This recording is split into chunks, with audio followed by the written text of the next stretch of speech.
It is 7:30. Good morning to you. This is Breakfast with Stephen and Anne. Now, it's interesting to talk about this particular subject at the moment because obviously there is such a lot of news about the war. And what do you believe coming from where at the moment? How do you get your news? Well, thankfully, you're doing the sensible thing and watching us. But a lot of people get their news in very different ways. And misinformation has spread like madfire online following the Hamas attack on Israel 2 weeks ago now. 2 weeks. And of course, both sides continue to battle away and both sides have their point of view. Well, many social media users are sharing misleading or baseless claims. Some of them will be doing it deliberately. Some won't necessarily know that what they're sharing isn't right, including miscaptioned imagery, altered documents. And of course, it all changes public perception, but it may be absolute nonsense. So we're joined by broadcaster, lawyer and futurist Andrew Eborn, who knows all about this sort of thing. And it is particularly pertinent at the moment to be looking at this. Oh, absolutely. There's lots of horrendous images which are coming out, which are true images. But in amongst all of that, there's all sorts of fake images, from computer-generated images to wrongly attributed, wrongly dates and so on and so forth. And they always say that the first casualty in war is the truth. And a lie will go halfway around the world before the truth gets its boots on, is what they say. And what I thought is, I've been trawling every single day. There are lots of these different videos, and there are literally millions. There were 50 million after the first weekend videos about the conflict. And I've got a few examples which I've pulled up. I mean, the first one is where it said, breaking, Hamas militants started a new airstrike on parts of Israel. And this was fake. And I think we've got the video, which I can show you here. But a lot of this sort of stuff, you see these rockets being shown, fired into the air. They've also got basically helicopters being shot out of the sky. And it all looks terribly realistic. I was going to say, well, this footage in itself could be real. Absolutely, and this is the interesting thing. Yeah. But I'll tell you what's fake. It's actually from and I basically looked back at where it could have come from, and it actually came from a computer game, can you believe? Oh, really? So it's a computer game, and it's what it is. It's called Armour 3 by a Czech company called Bohemian Interactive. So Bohemia Interactive produced this, and so often you're going to find this imagery. It's long advanced since the days of Pong, when you used to get the individual pixels. It is now incredibly realistic, and I did the very first computer game. So that's legitimate video of a game, and so that's why it looks very impressive and frightening. But has it been miscaptioned? Oh, well, totally, because they've said that this is the attack by Gaza, by Hamas, against Israel. And so what's happened is, and they've used a lot of this, they've had this sort of stuff. So when you look at this, and that was the sort of reports, they said, look, this is what's going on at the moment, it's all horrendous. And you've got also similar images, helicopters being shot out of the sky. And what's happening now, game footage is so realistic.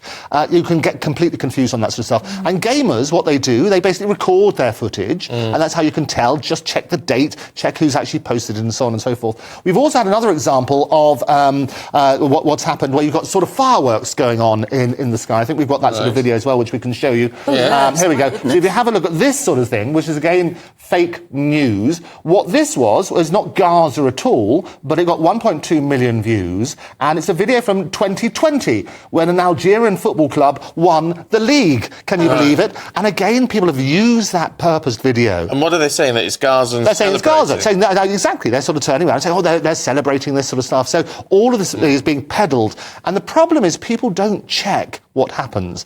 And so you tell a lie often enough, it becomes the truth. You see, this is the issue. And I think a lot of it is a youth issue, is it? Because, I'm not quite 50 yet, and I would not go onto social media for news.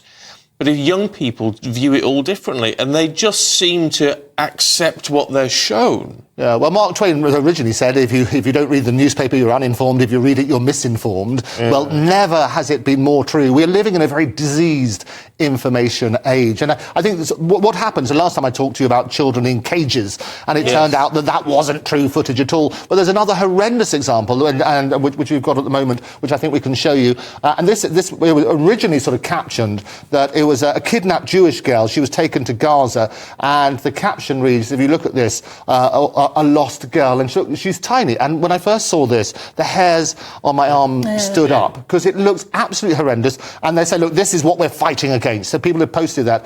They've been viewed more than 1 million times. And what happened, and again, I checked all of this, it's not that at all. It was actually footage from the 8th of August, before the conflict even started. And there's no evidence that she'd been kidnapped at all, no evidence that it's a terrorist and so on and so forth. But it's deliberately playing on the heartstrings in the same way as the caged children. Why would people do this? Well, I tell you exactly that. It's propaganda, isn't it? You're feeding the lies to stir up basically the absolute hatred, if you like, for the other side. That is what's happening with propaganda and the enemy. And you work on that sort of basis. And but it doesn't just work about the conflict. They try and bring in other people as well. So there's a claim that a video shows Qatar's emir, who's threatening to cut off the world's natural gas. I looked that out. I think we've got that one as well. You can see this. So it's a big conference. This is a big conference. And what they say... Look, emir is standing, announcing something at the podium. And what they basically said is that he's announced that he's going to stop the gas supply, the world's natural gas supply, if Israel doesn't stop bombing Gaza. Well, the fact of the matter is that's complete false, because this particular video comes from the Doha Forum in 2017. And again, what's happening, they're trying to bring in all these third parties and so on and so forth. And you've had a similar thing with Ukraine. They're turning around and saying Ukraine is supplying weapons to Gaza, therefore you shouldn't be supporting Ukraine. So it's working on that sort of principle. All right, so look, on the basis that people aren't going to do what you've done and do sort of trace it back, traces and all the rest of it. But if you can do it, the tech companies can do it. Absolutely. So why aren't they taking steps? And they should do. And there are tools there. Last time I talked about this reverse image searches, which is really simple. So what you can do in Google, try it, everybody try it at home. Take a picture, or a screen grab or something, and put it into Google image search. And it will tell you where that image first appeared.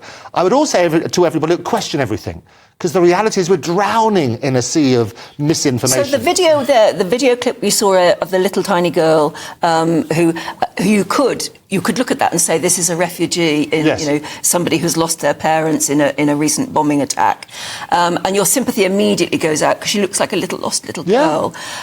You can put that image, can you? Yes. Into what did you say? So it's Google image search. Google image search. So you take a screen grab of that, and it will tell you where that video first appeared. Oh, that's that could be her uncle. And it probably was. It probably was. There was no evidence. The other thing, there are lots of fact-checking things. What I love about this is that it feels as though it's a real service. And it's depressing waking up to the news every day. And there are horrendous real images coming out. Of course. What we need to do is to stop the misinformation and so on and so forth. So it feels like a public service thing. I say every day I wake up and look at this sort of stuff, look at the videos, try and fact-check it. And if you go back on a sort of lighter note, you might remember we got the picture of the Pope. Do you remember that happened on the AI thing? I said that to our production people as well. I've never seen that. That's what I thought. We always spoke about it, so I thought I'd send it in today. So this was... Just if you're listening on the radio, this is the Pope, Francis, standing there in a great big white puffer jacket. He almost looks like an astronaut. Oh, he does. It's glorious. And I always say the devil wears Prada, but the Pope prefers a buffer.